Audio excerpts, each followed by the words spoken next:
Hey guys, welcome back to my channel. I'm Gug. In today's video, I'm going to be explaining the card fusing process in Defend the Castle TD. This is an extremely important aspect of the game. Deciding which cards to keep, which cards to fuse, can heavily impact your ability to progress through the game. So, wanted to take this one slower, share a little bit of the insights I've gathered while playing. I think I'm currently on level 360, so reaching the higher levels can be very troublesome if you fuse incorrectly and you don't manage the cards that you have properly. So, gonna quickly run through the tutorial that the game gives you first, and then we can pause and talk through some other thoughts that I have as well.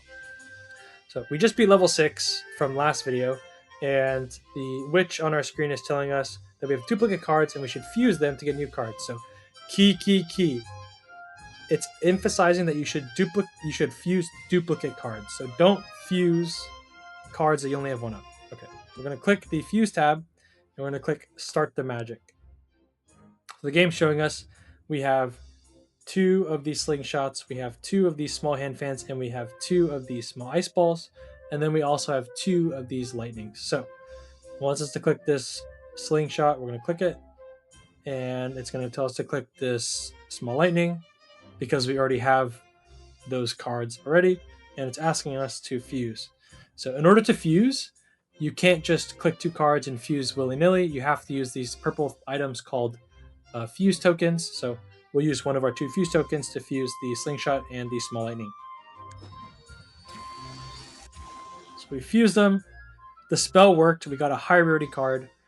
As I'd mentioned in the initial tutorial video, cards go from rarities of common, uncommon, rare, epic, and legendary, indicated by the number of stars on each card. So because we had fused two common cards, so two single star cards, we were successful in our merge.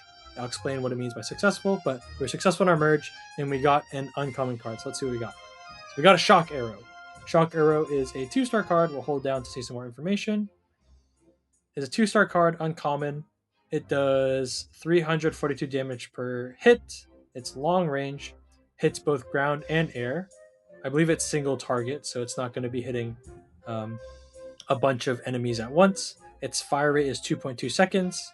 Its specialty is armor piercing, meaning for stronger enemies like elites and boss monsters, this will be very good. And it has some level of pushback on monsters. So when it hits a target, it'll knock them back a little bit. And because it is an electric element card, it'll stun monsters for 0.6 seconds when it hits them. An electric element is strong against metal at the bottom here. So nice, we got a new card. We're gonna add it to our deck, and we have one more fuse token. And I'm gonna use this fuse token to show you guys what I mean by it's not a guarantee when you fuse two 1-star cards that you're gonna get a 2-star card. So we'll go ahead and click this one because we have a duplicate of it, and we'll go ahead and click this one because we have a duplicate of it. And you might be wondering, Gug, how do I know what the odds are? How do I know what could result from this fuse? You go ahead and click this top purple book in the left-hand corner, and it'll actually break it down for you. So there is a 60% chance that fusing our two level 1 cards, the what is it called, snowball and the small hand fan, there's a 60% chance that when we fuse them, we will result in getting a higher rarity card. So these 2-star cards in this upper section is showcasing the possibilities that we could get. And because between the cold element and the wind element, there are a total of 10 different types of uncommon cards, that 60% is split between these 10 different cards. So there's a 6% chance that we could get any of these. In addition to that 60%, there's a 10% chance that we get a fusion wild card. Fusion wild cards are great. You can use fusion wild cards of 1-star level, meaning the common level, to fuse with other common cards, and it greatly increases your chance of ranking it up to an uncommon card. So fusion cards are good, but in this case, we would rather just not waste these two common cards and essentially promote up to a uncommon card in our first try.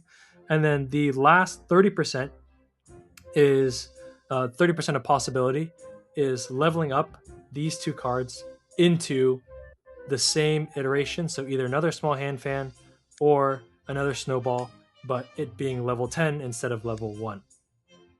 So I think when you have duplicates like this, it is a good opportunity to merge them together. I would keep them at level 1. I would not level them up first. Leveling up in the sense of, using your gold to level up the sand fan. But for the purpose of this, we can show that. Like if I were to level it up to 5 and level this up to 5, when we were in the fuse tab and we had these two, remember it was 60%, 10%, and 30%. If we check the book, the percentage only went up to 63.65.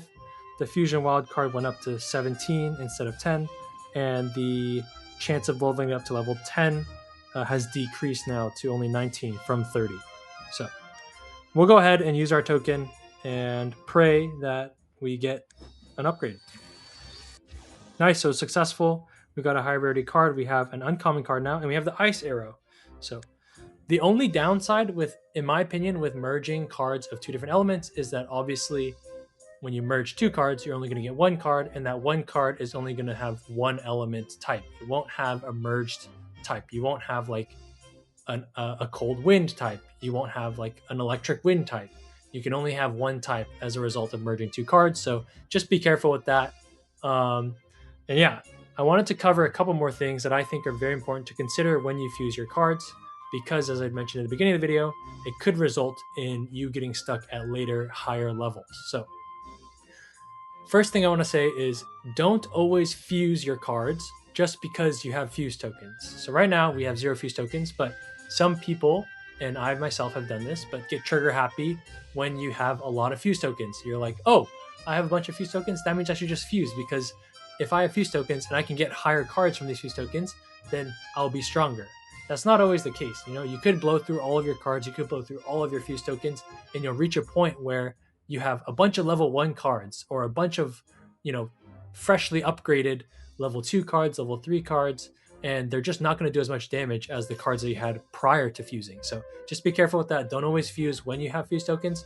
Be smart and strategic about it. The next thing I want to advise is try to fuse within the same element when you can. So when you have duplicates, try to fuse elements within the same element. So if you have two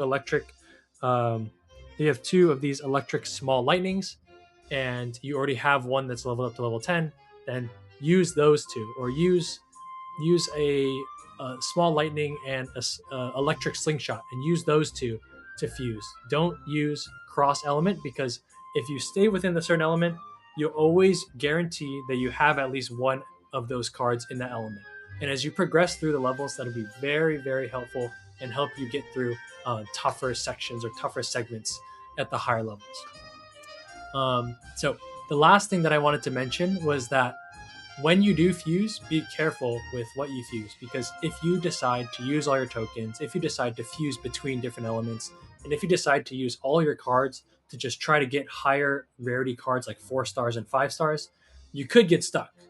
I ran into it at about level 279.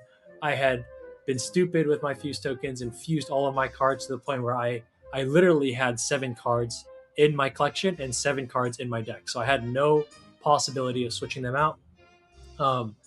At that point, you're just going to get stuck. If you don't have the right elements to beat the level that you're on, you're going to get stuck. You can't progress through the game. You can't gather more cards. You're essentially slowing yourself down at the further levels. But if you take it slow at the beginning and you fuse properly and you level up your cards properly and you grind through those first 100 levels the right way, you'll set yourself up for success down the line. So just wanted to share some of those insights. My friends and I have talked about it, and we all agree that this is the smartest way to progress the game. So I hope that was helpful, and I hope that you follow the advice. And that's all I really wanted to cover in this video. So please make sure to like, comment, and subscribe, and I'll see you guys in the next one. Peace.